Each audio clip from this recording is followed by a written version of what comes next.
The message reached him at dawn as the sky over the human outpost shifted from gray to pale gold.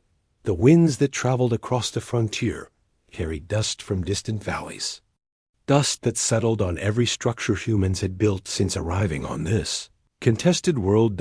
In the quiet of early morning, the rhythm of the camp was steady, and the soldiers who guarded its walls spoke in hushed tones as they prepared for another cycle of uncertainty. Among them stood a man named Rian, a communications officer who had expected nothing more demanding than daily reports and minor diplomatic signals. He never imagined that the most feared ruler of the region would single him out for a task no soldier would ever volunteer for. When the encoded transmission flickered into view, he stared at the symbols with confusion before the translator. Chip provided a clear message. It read that the queen of the dominant alien faction demanded his presence. No negotiation. No explanation, only a command. Rian felt his pulse climb as he read the order again, trying to understand why a queen who ruled billions would know his name. He checked for errors, but found none. The message carried the seal of her house, a crest known across the sector for its unbending authority. The officers above him convened at once, whispering about the danger, whispering about the consequences, whispering about the fact that Rian had no choice. They sent him with a small escort toward the alien capital, a journey that forced him across lands where humans rarely survived without permission. Each step closer to her territory filled him with unease. Though he tried to calm himself with logic, he had never fought against her soldiers. He had never caused trouble at the border. He had no influence or rank beyond his small role. The only conclusion he could form was that a mistake had been made. He repeated that thought many times. As the alien towers rose from the horizon like blades of jade merging with the sky, the capital glowed with soft light from crystalline structures that pulsed with energy drawn from underground currents. Rian felt tiny under the arches guarding the main gate, arches tall enough for transport carriers to pass beneath without slowing. His escort remained behind as the guards led him into a chamber filled with woven metal strands that reflected the light like rivers. There, upon a raised platform, stood the queen. Her presence carried a weight he had not anticipated. She was tall, with luminous markings that shifted with her breathing, and her eyes were a deep silver that seemed to read the core of his thoughts. Her attendants moved aside, leaving a clear path as she descended from the platform and approached him. Rian fought the urge to step back. Her gaze felt like a force pressing into him, evaluating him. When she finally spoke, her voice reverberated through the chamber. She said that her daughter needed him. Rian blinked in confusion, unable to make sense of the statement. He wondered if the translation device had malfunctioned. The queen watched him with unwavering calm. She repeated the declaration with emphasis, making it clear that the message contained no metaphor and no ceremonial phrasing. Her daughter needed him. Rian's heart hammered so loudly he wondered if the guards could hear it. He bowed, out of instinct, though he had never practiced any alien gestures. He asked what she meant because he was only a communications officer with no expertise beyond linguistic systems.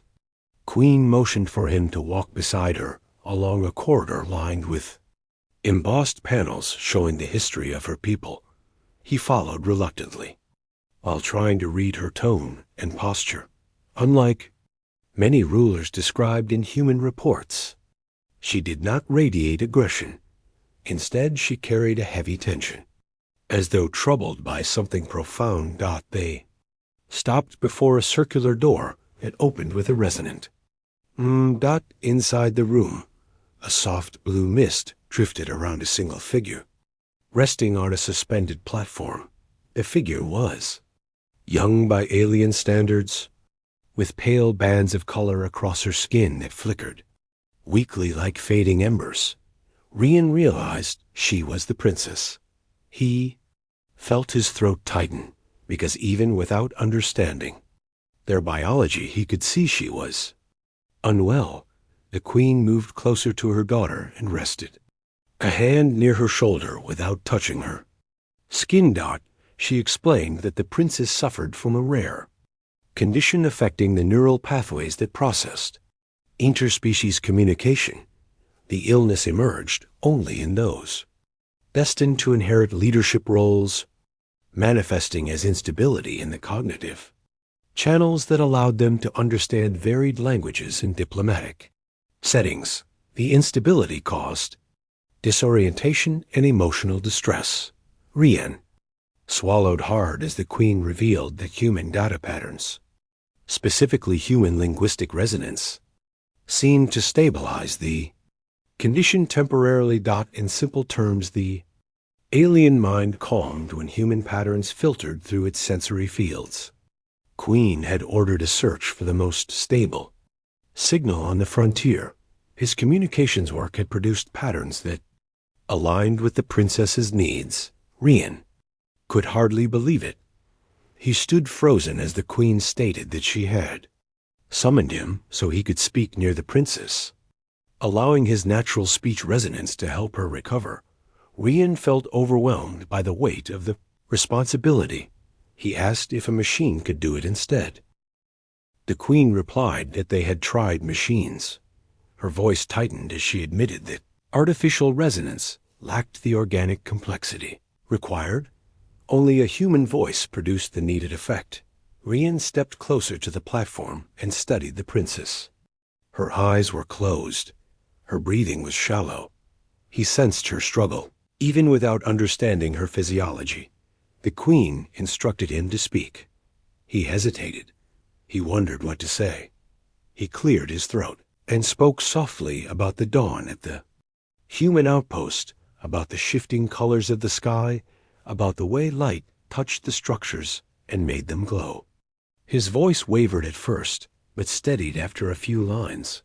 The princess stirred. Her markings pulsed with faint rhythm.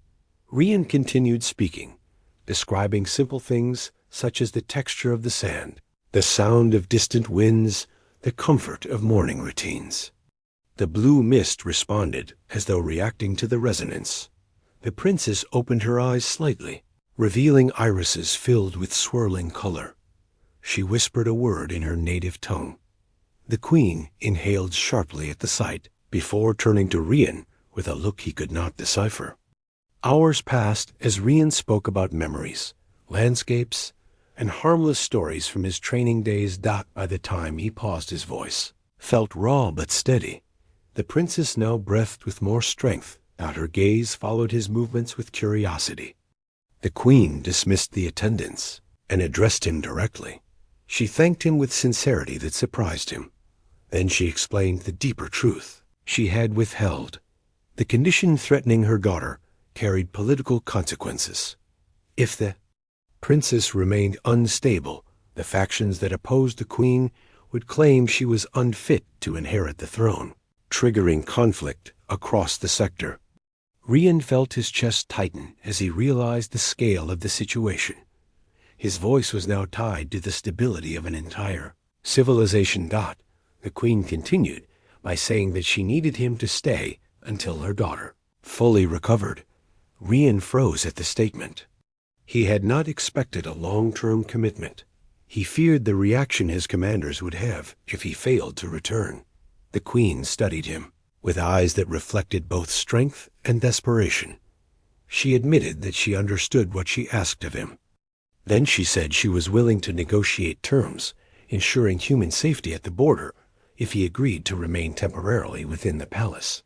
Rian realized that refusing might escalate danger for his people. He realized that accepting might reshape relations between their species. He stood silently, absorbing every consequence. He looked at the princess, who now watched him with clearer expression. He thought about his duty as a soldier, and as a person capable of helping someone who could not help herself. He agreed to stay. The queen bowed her head in gratitude. Days turned into cycles as Rian grew, familiar with the palace corridors and the routines surrounding the princess. Each day he sat beside her platform and spoke while she listened with growing focus. Sometimes she attempted human phrases which emerged in musical tones that echoed in the room. Rian taught her simple words, and she repeated them with curiosity. The queen often observed their sessions with silent hope. Rian learned that the princess possessed a sharp mind but struggled to regulate sensory overload. His voice acted as a stabilizing anchor. He also learned that the queen carried the burden of maintaining unity between rival clans, and that her daughter represented more than a successor. She represented the future of peaceful coexistence. As the princess improved, she began walking around the room, touching the crystalline surfaces and tracing the patterns etched into the walls. She asked questions in halting human speech. Rian answered patiently. The queen watched with relief in her eyes. One evening the princess pointed toward the balcony overlooking the capital. Rian followed her gaze and stepped with her onto the platform, bathed in warm light from the city's energy conduits. She listened as he explained how human cities shimmered at night with electric grids. She replied that her people shaped light through the living crystals beneath the ground. Their conversation paused when the queen joined them. She stood between them, her posture relaxed for the first time since Rian had met her. She thanked him once again and said her daughter was nearing full recovery. She promised to honor her word regarding peace at the border. Rian felt relieved, yet strangely saddened, knowing his time in the palace might soon end. He had grown accustomed to the quiet rhythm of the sessions and to the princess's steady progress. The queen placed a hand near her daughter's shoulder and said that the future owed much to a single human voice. Rian felt humbled by the statement. As the final cycle approached, the princess insisted on speaking without his help. She formed full sentence in human language, telling her mother that she felt balanced at last. The queen's eyes glimmered as she absorbed the words. She then turned to Rian and declared that his courage had reshaped an entire lineage. Rian stood quietly, unsure how to respond. He thought about the morning when he had first read the unexpected message and how much had changed since then. The queen dismissed the attendants and approached him with sullen expression. She said that he was free to return home, but before he left, she wanted him to understand something important.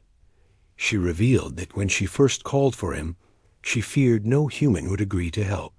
She feared that humans would see only an enemy instead of a mother desperate to save her child. Rian felt a deep pull of empathy. As she spoke, she lowered her voice and said that if her daughter ever faced instability again, she hoped he would return. Rian nodded slowly because he understood the magnitude of her trust. When he finally departed the palace, the princess offered him a farewell phrase in human language. Her voice carried strength and warmth. Rian stepped into the transport with a steady heart, knowing he had been part of something larger than diplomacy. He had witnessed compassion cross species. He had seen fear transformed into hope. He had learned that even the most powerful queen could be vulnerable when her child's life hung in balance. And he carried with him the memory of the moment her silver eyes had fixed on him as she said that her daughter needed him. He had not believed it then, but he understood it now, and he knew that if called again, he would answer without hesitation.